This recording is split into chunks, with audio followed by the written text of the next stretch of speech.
Dawn came softly over the ruins. The sky was clear for the first time in years, pale gold and quiet. In the center of the plaza, Lyra knelt beside Kale. The great dragon lay still, his chest no longer rising, his golden eyes closed. His scales were cool to the touch, the light within them gone. Lisa stood a few steps away, her rifle slung over her shoulder, hands clenched at her sides.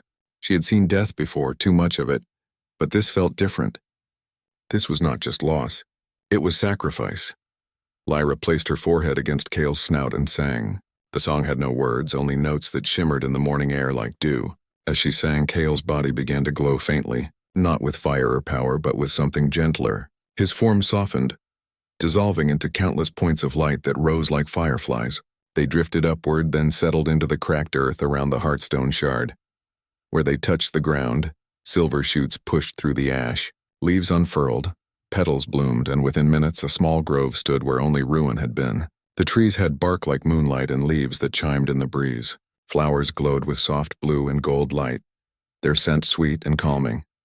Lisa walked forward slowly. "He's gone," she said. "Not gone," Lyra replied, rising to her feet. "Changed. His song lives in the soil now, in the roots, in the air." She turned to Lisa, her silver eyes tired but clear. "The war is not over. The devourers will return.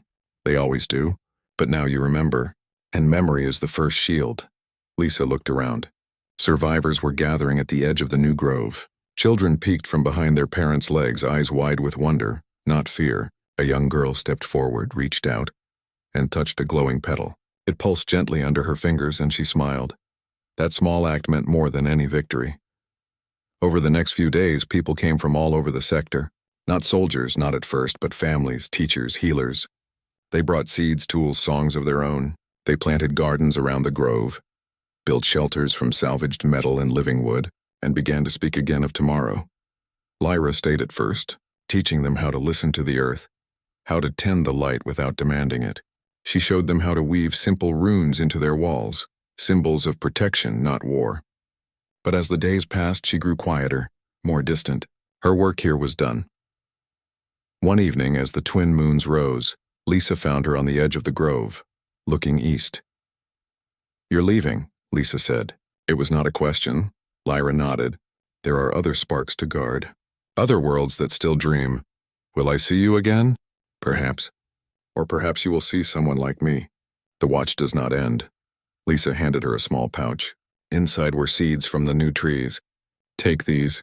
Plant them where you go." Lyra accepted them with a small smile. "Thank you, Lisa Morgan. You were more than I hoped for." Then she turned and walked into the night, cloak blending with the shadows. Lisa did not follow. She knew Lyra belonged to the stars, not to one place or one war. Weeks later, life in the settlement had changed. The Alliance still existed, but its soldiers now stood guard not just with guns but with stories. They taught the children about the elves, about the shield, about Kale's final breath. They spoke of courage not as the absence of fear, but as the choice to protect even when you are afraid. Lisa stood on a low hill overlooking the grove. Below, the silver trees swayed in the wind, their leaves singing softly. In the center, the Heartstone shard pulsed with steady light. It was weaker than before, but it held. Then she saw it, a flicker in the sky. High above, circling on silent wings, was a small shape, no bigger than a hawk, but unmistakable. Scales shimmered violet and black, catching the sunlight. A hatchling dragon. Her breath caught. She did not know where it came from. Perhaps from Kale's last song. Perhaps from some hidden nest beyond the stars. But it was here, and it was watching over them. Lisa smiled. The war was not over. The devourers would return, but humanity was no longer sleeping. They remembered, they grew, they protected, and in the quiet between battles, a new world was being born, not from fire, but from roots, from memory, from hope that refused to die. Far away in the deep dark between galaxies, something stirred, but this time the light was ready. Days passed in quiet tension. Lisa returned to the outpost only long enough to gather supplies, then slipped away again before anyone noticed. She knew she was risking court-martial, maybe worse, but something deeper than duty pulled her back to the grove. Each time she visited, Lyra spoke a little more, and Kale watched her with growing interest, his golden eyes tracking her every move. One evening, as the twin moons of this broken world rose over the ruins, Lyra handed Lisa a small stone etched with glowing lines. This is a memory shard, she said. It holds what your people forgot. Lisa turned it in her hands. It was warm, humming faintly. How do I use it? Hold it to your temple, and do not fear what you see. Lisa hesitated, then pressed the stone to her forehead. Instantly the world vanished. She stood on a green hill under a sky full of stars. Real stars, not the smog-choked void above New Atlanta. Around her figures moved, tall, graceful beings with silver hair and kind eyes. They were not building weapons. They were planting trees, singing to rivers, weaving light into bridges that spanned clouds. And among them, tiny humans, barely more than children, played in the grass, laughing, unafraid. Then the sky tore open. Darkness poured in, shapeless and hungry. The stars went out one by one. The elves raised their hands not in attack, but in shield. A great dome of light bloomed over Earth, hiding it like a mother tucking a child into bed. The cost was terrible. One by one, the elves fell. Their light snuffed out, their song silenced. But the dome held. The vision faded. Lisa gasped, tears on her cheeks. The stone went dark in her palm. You were never alone, Lyra said softly. You were guarded while you slept. Lisa wiped her face. Why tell me this now? Because the dome is breaking, Lyra replied. And the Devourers know you are awake. That night, alarms blared across the Alliance network. Not from drones or raiders, but from deep space. Sensors picked up a distortion near the outer rim, a void where light bent wrong. Ships sent to investigate vanished without a trace. Command called it a glitch. Lisa knew better. She ran back to the grove, breathless. They're coming, she said. Lyra was already packing. Vines, crystals, scrolls of living bark, all bound into a satchel that shimmered like water. Kale stood ready, his wings fully healed, scales gleaming under moonlight. We must go to the Heartstone, Lyra said. What is that? The core of the old shield, buried beneath the ruins of the first city. If we can reactivate it, even for a moment, we might buy time. I'm coming with you, Lisa said. Lyra studied her. It will be dangerous. You could die. I've been dying since the war started, Lisa replied. At least this way, it means something. They left at dawn. Kale carried them both, his back wide enough for Lisa to sit behind Lyra. As they rose above the ruins, Lisa saw how small everything looked. The outposts, the walls, the endless lines of trenches. All of it meaningless against what was coming. They flew for hours, over dead forests and dried-up seas until they reached a crater so vast it looked like a bite taken from the world. At its center stood a tower of black stone, cracked but still standing. This was the first city, the birthplace of human civilization long before the wars. Inside, the air was cold and still. Walls were covered in carvings, humans and elves side by side, hands joined. At the very center of the chamber lay a massive crystal, dull and gray, veins of light barely flickering within. The Heartstone, Lyra whispered. She placed her hands on it. Kale coiled around them, humming a low, steady note that vibrated through the floor. The crystal glowed faintly, then dimmed. It needs more, Lyra said, voice strained. It needs a human touch. Someone who still believes. Lisa stepped forward. She had spent years doubting, fighting, surviving. But in that moment she remembered the vision, the laughter, the stars, the kindness. She placed her hand beside Lyra's. Light exploded. The chamber filled with golden radiance. The carvings on the walls came alive, figures moving in silent dance. Outside, the sky brightened as if dawn had come early. For a few precious seconds, the old shield flickered back into being, a dome of soft light stretching across the planet. Then it wavered. Cracks appeared in the Heartstone. It's not enough, Lyra said, pain in her voice. But Lisa didn't let go. Then we make it enough. She pulled out her comm unit, patched into the Alliance emergency channel. This is Corporal Lisa Morgan. All units, listen. There's a light beneath us. It's old. It's ours. And it's waking up. Stand down your weapons, look up. And remember, silence. Then one by one voices answered. Soldiers, pilots, medics. They reported strange lights, feelings of calm, memories of childhood they hadn't thought of in years. The shield was weak, but it was spreading, carried not by power, but by hope. Lyra looked at Lisa, eyes wide. You did it. We did it, Lisa said. Kale let out a soft roar, not of anger, but of pride. The Heartstone pulsed one last time, then settled into a steady glow. The war wasn't over, but for the first time humanity was not fighting alone, and in the quiet that followed, something new began to grow, not just in the earth, but in the hearts of those who still dared to hope. The sky cracked without sound. One moment it was blue, the next it split open like glass under pressure. From the tear poured darkness, not cloud, not smoke, but a living void that swallowed light as it fell. The devourers had arrived. Alarm sirens wailed across every human settlement. Ships scrambled from orbital docks, weapons hot. But their lasers passed through the shadow beasts like wind through smoke. The creatures moved without form, shifting, stretching, feeding on fear as much as flesh. Wherever they touched, metal rusted in seconds. Concrete turned to dust and people froze, not dead but empty. Eyes wide and minds gone. At Outpost 7, Lisa stood on the command roof, binoculars pressed to her eyes. She saw entire squads collapse without a shot fired. "They're not fighting," she whispered. "They're being unmade." Then a shadow fell over her. She looked up. Kale circled above, wings spread wide, scales blazing with inner fire.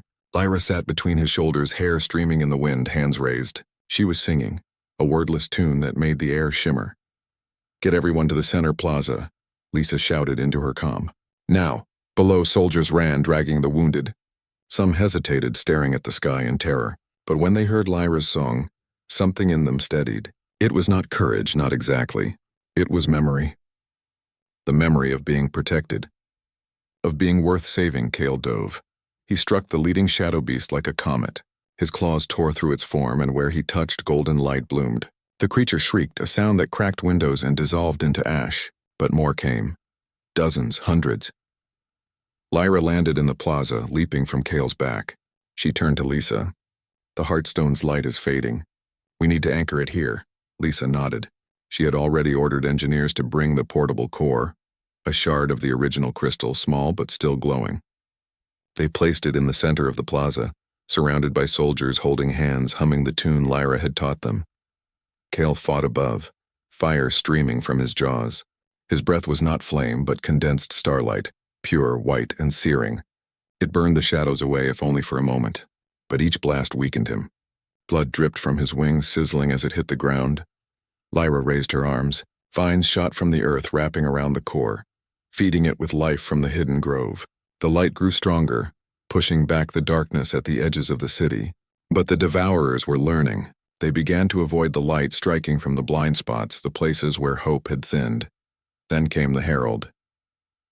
It descended slowly, wrapped in tattered robes of what once might have been elven silk. Its face was long and pale, eyes hollow, mouth stitched shut with threads of black energy. But Lyra knew it instantly. "Alara," she breathed. The herald tilted its head. The stitches on its mouth tore open. "Sister," it rasped, voice like dry bones. "You still cling to the dream?" "You gave up," Lyra said, pain in every word. "You joined them." "I saw the truth," Alara replied. "All things end. Why fight the silence? It is kinder than hope." Kale landed beside Lyra, growling low. His sides heaved. He was exhausted, but his eyes burned with defiance. Lisa stepped forward, rifle in hand. "We're not giving up." Ilara laughed, a sound that made the ground tremble. "You are insects shouting at the storm." She raised a hand. The sky above twisted. A vortex of shadows formed, pulling everything toward it. Cars, rubble, even the light from the core began to bend. Lyra turned to Lisa. The final breath. "It will cost him everything." Lisa looked at Kale. The dragon met her gaze, then gave a slow, deliberate nod. "Do it," Lisa said. Lyra placed her hands on Kale's head. She sang a new song, older, sadder, full of stars and endings. Kale inhaled deeply, his chest swelling until it seemed he would burst. His scales turned white-hot, then clear, as if made of glass filled with sunfire. Ilara's eyes widened. "No, you would not dare." Kale opened his jaws. A beam of pure starlight erupted from his throat. It did not roar, it sang. The light struck Ilara and did not burn, it remembered. It showed her what she had been, a guardian, a singer, a sister who once planted gardens on dead moons. For a heartbeat, her hollow eyes filled with tears. Then she shattered into stardust. The vortex collapsed. The shadow beast shrieked and fled, retreating into the tear in the sky. The crack began to seal. Kale fell.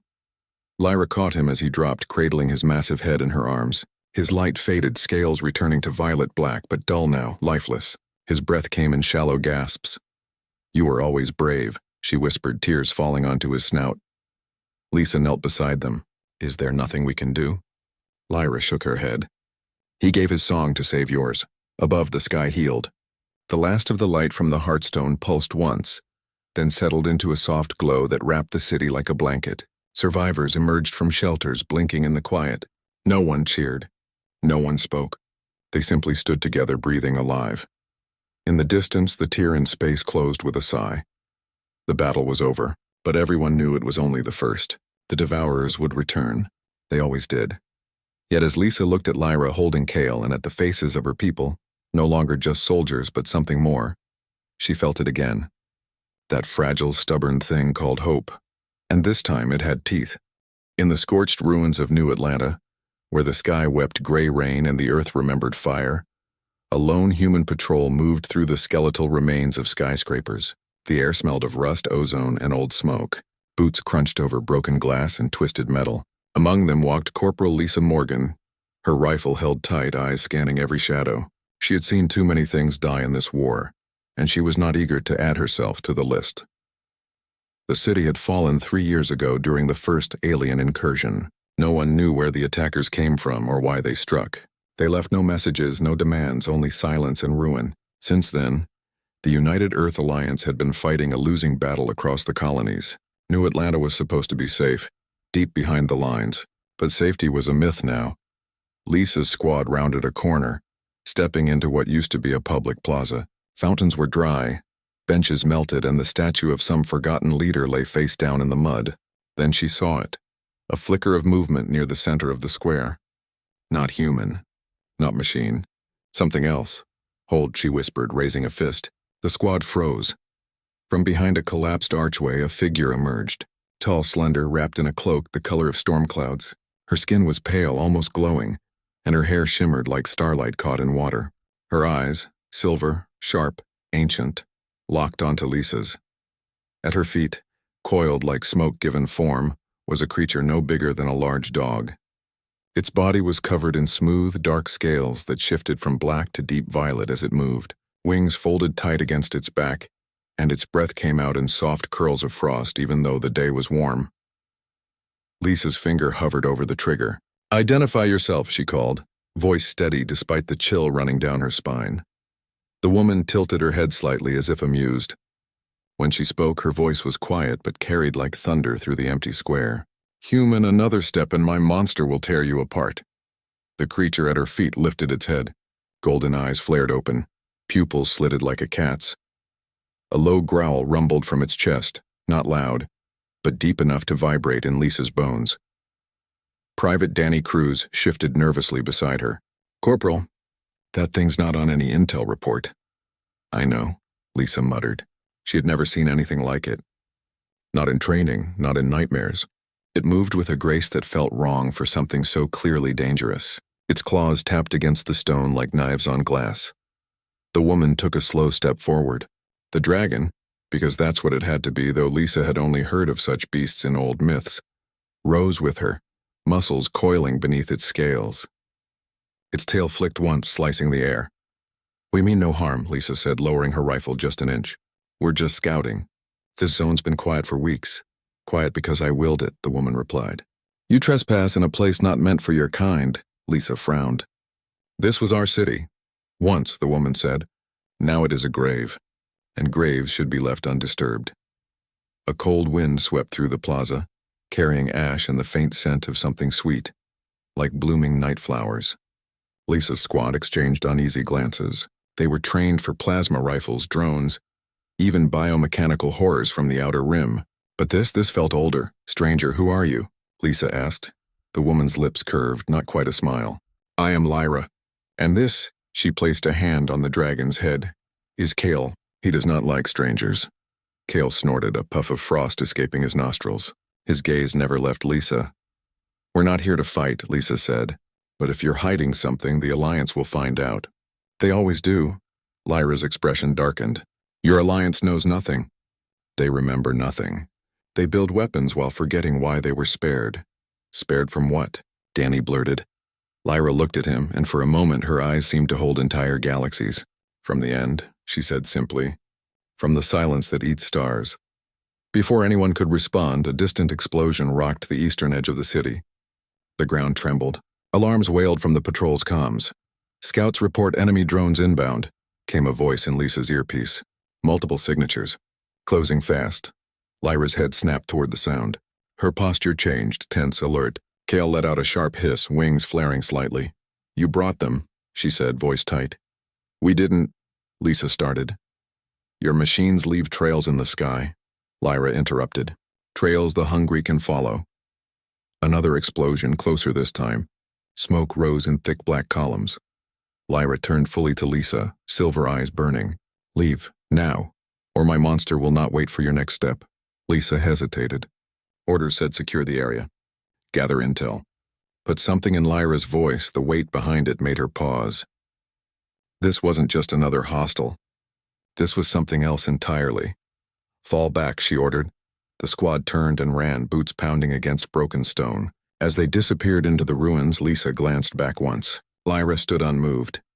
Kale coiled beside her like a storm waiting to break. Above them, the sky darkened. Not from clouds, but from something descending fast and silent.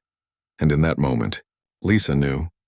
The war she thought she understood had just grown far bigger, far older and far more dangerous than she ever imagined. Back at Outpost 7, the air smelled of sweat, oil, and stale coffee.